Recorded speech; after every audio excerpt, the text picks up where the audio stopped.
Oi, gente! 12 de janeiro de 2026, que privilégio nosso encontro marcado aqui no canal do Aprova segue no ar, feito sempre com muito carinho, respeito e dedicação para você, por você, com você. Por quê?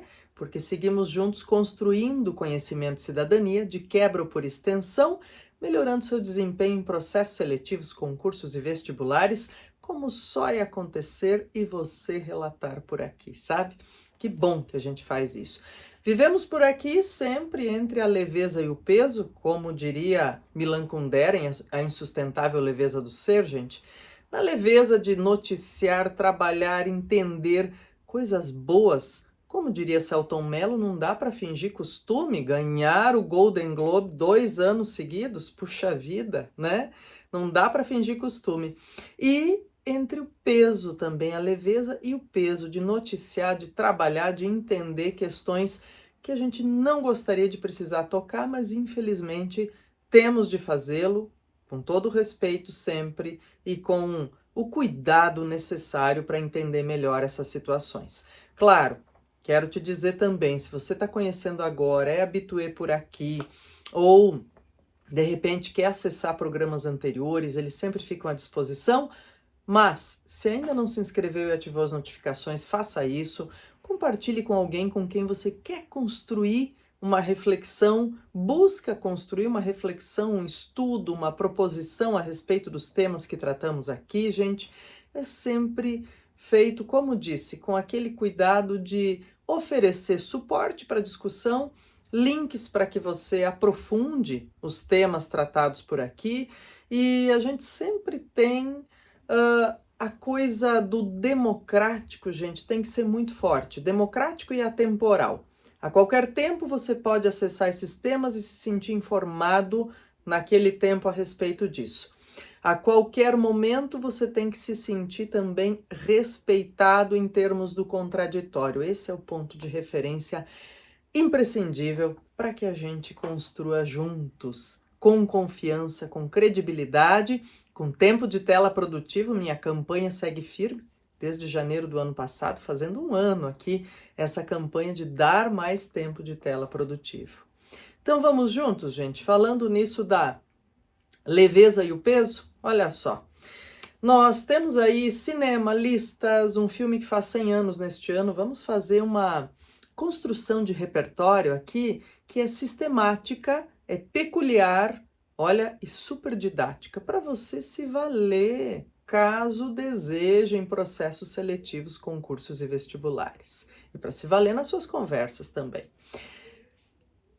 Celebração, assinatura, né, gente, do acordo, finalmente, entre Mercosul e União Europeia. Vamos conversar a respeito disso. E vamos conversar também sobre essa nova onda de protestos. Eu falo nova onda porque não é uma conversa inédita por aqui. Em outras situações já tratamos de momentos muito conflagrados no Irã. Vamos juntos? Então vamos lá. Eu quero começar já tratando com você do cinema, né, gente? Bom, vamos juntos. Olha, e como disse, como referi, não dá para fingir costume, né? Nesses 2 anos seguidos que não só somos indicados, como ganhamos premiação no Globo de Ouro. O Oscar é dia 15 de março. E ano passado ganhamos Oscar de melhor filme internacional. O Oscar e algumas premiações mudando essa nomenclatura, né, gente? Que antes se chamava melhor filme estrangeiro, agora melhor filme internacional ou melhor filme de língua não inglesa, tem esses pontos de referência. Mas eu quero aproveitar para construir contigo, para além da notícia, da informação, dos parabéns, da coisa boa que é a gente ser brasileiro e produzir arte consumida pelo mundo, né? Consumida e respeitada pelo mundo. Quero também fazer uma relação aqui, como disse, bem simbólica e bem particular em relação ao tema cinema e às discussões apresentadas. Gente, o filme Metrópolis faz 100 anos de lançamento no ano que vem, mas faz 100 anos de filmagens neste ano, 1926, 2026. E esse filme é o primeiro a abordar essa relação máquina-humano com a representação, inclusive, de comportamento de um androide.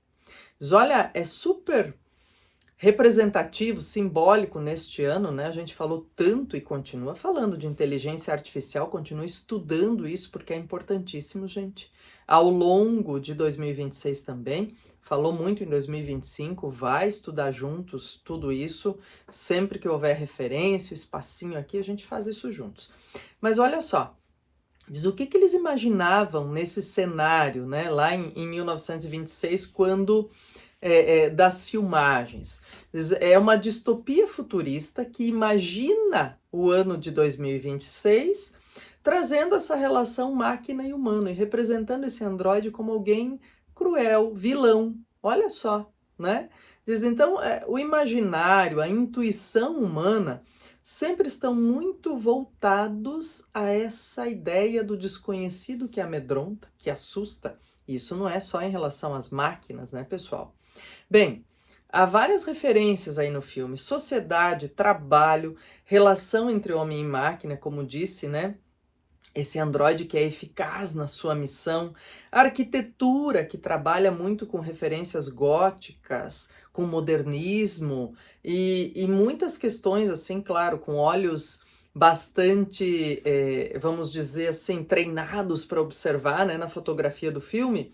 Então vale a pena a gente perceber e dizer assim, que tipo de distopia eles enxergavam nesse filme para nossos tempos, né? Quando há essas referências no cinema, pessoal, vale a pena a gente entender que construção é essa, que metáfora é essa também, e que habilidade de referência sintética é essa que temos no cinema.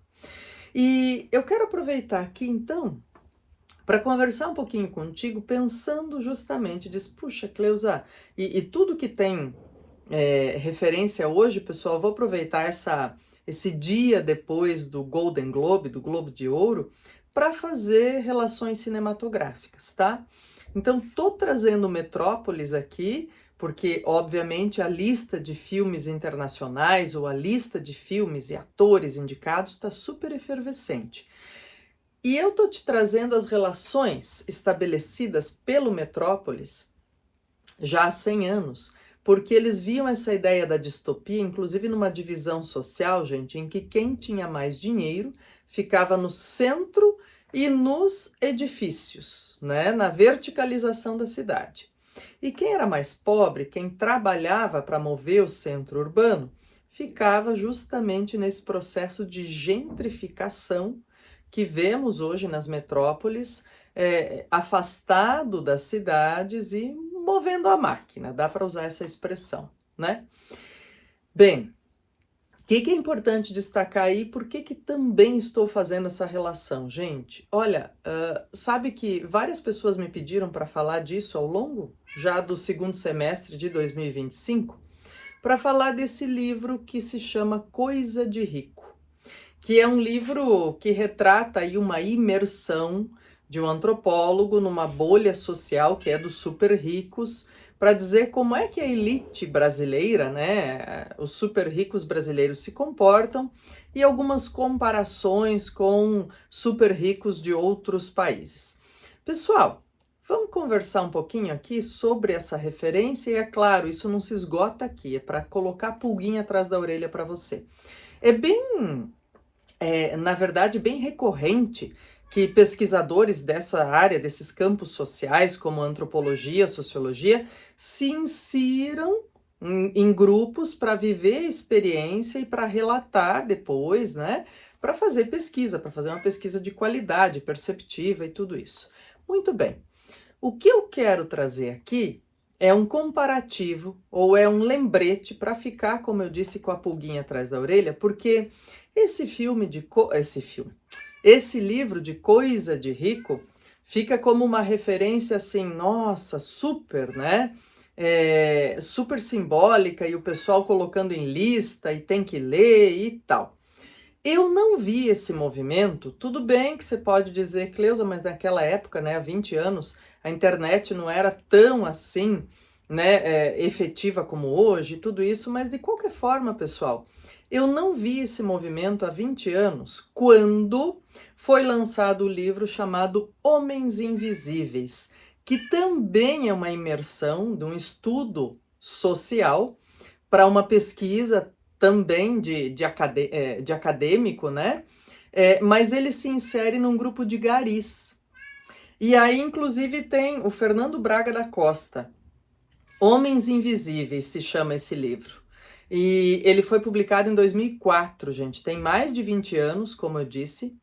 E é um livro que diz assim, olha, retrata justamente essa humilhação social que pode sofrer, que pode receber um grupo de trabalhadores tão importante, tão significativo para a sociedade, mas que não é reconhecido.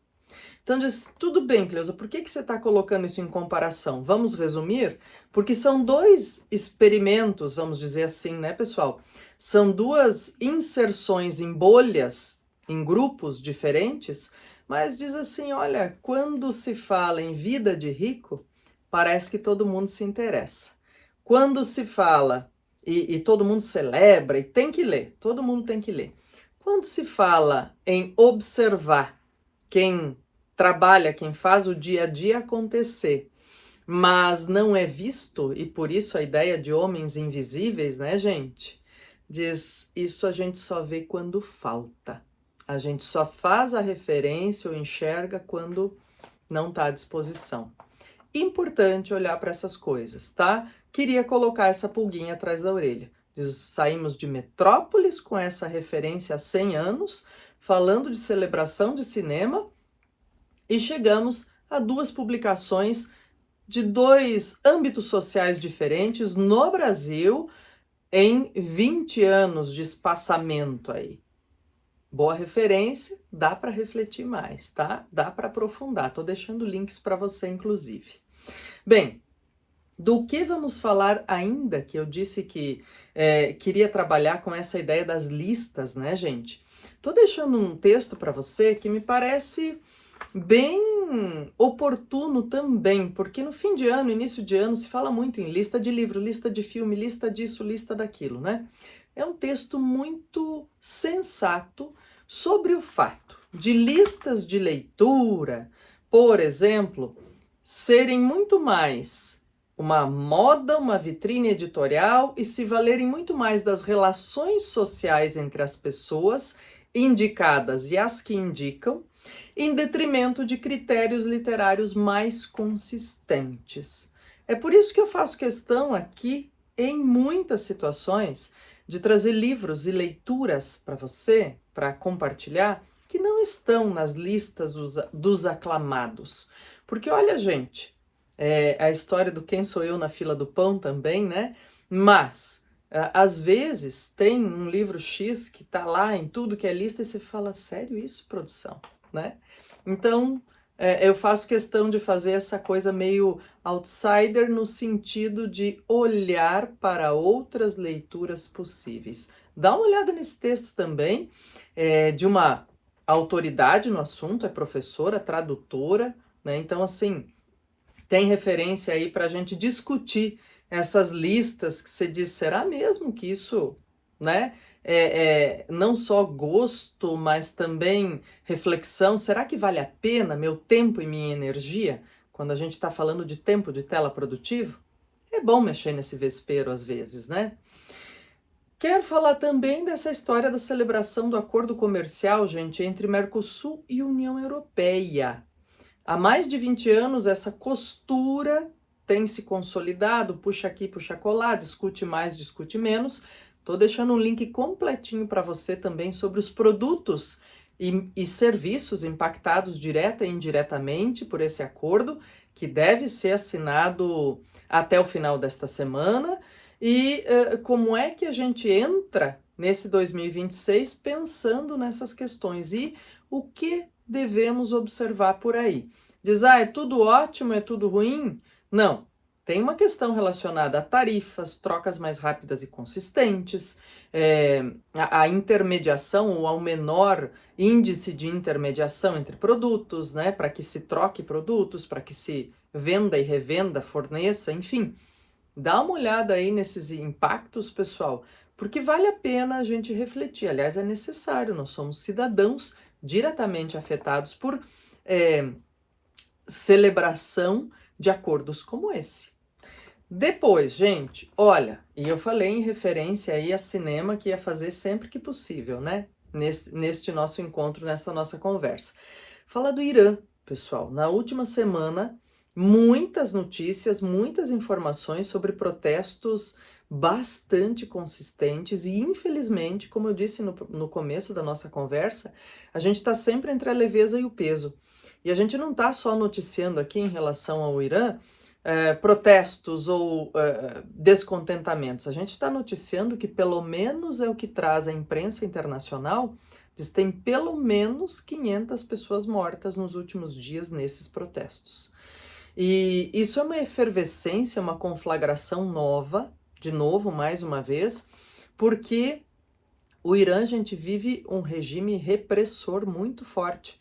Como eu disse, a conversa sobre essa situação do Irã não é nova por aqui, a gente já falou de outras situações, de mulheres, inclusive, mortas, apedrejadas porque saíram sem o véu, né? E outras prisões, assim, extremamente estarrecedoras. Então, a gente tem um momento muito conflagrado e um momento que o olhar internacional está voltado para aquele lugar. Também estou aproveitando para deixar para você aí uma dica valiosa, e aí sim com lista cuidadosa de filmes iranianos, gente, que são celebrados, premiados, bem produzidos. O cinema iraniano é uma potência. E são filmes lindíssimos, tocantes, duros, que me parece refletem muito do que a sociedade em geral vive, esse campo de tensão, esse campo de... Nem sei se entender, se é essa a expressão, entender e transmitir a sua própria cultura, né? Bem, queria dizer isso, pessoal, porque também estou deixando o link, além dessa lista de filmes iranianos, de um filme que é hollywoodiano, feito em 2012, premiado em 2013, que se chama Argo, sobre uma operação em 1979 para tirar diplomatas americanos do Irã, quando houve uma dessas conflagrações. E pasmem vocês, mais uma vez, quer dizer, há 45, 46 anos, mais uma vez, o ponto de partida, o estupim, a gota d'água, como queiram a expressão usar, foram, de novo, descontentamento da população, preços, né, qualidade de vida ou ausência de qualidade de vida. Na época não havia internet, tantas linhas de telefone, vamos dizer assim, mas uma das ações, uma das estratégias, gente, desses governos para acabar com a comunicação e com a mobilização entre as pessoas é cortar a comunicação. Na época também era. Hoje, o que aconteceu semana passada? Foi cortada a internet e linhas telefônicas. As notícias que vêm agora do final de semana é que vão sendo restabelecidas. E parece que há uma postura de diálogo. Vamos entender novamente, pessoal, o que acontece, ficar atentos aos desdobramentos e, mais uma vez, como humanos, por quem os sinos dobram? Por todos nós. Então, que a gente possa mandar um pensamento bom para quem precisa, sabedoria, discernimento, energia boa nesses momentos. Um grande abraço a você, uma excelente semana, nos encontramos por aqui na próxima semana, esperamos sempre com melhores notícias, gente, ainda que entre a leveza e o peso. Tchau, tchau.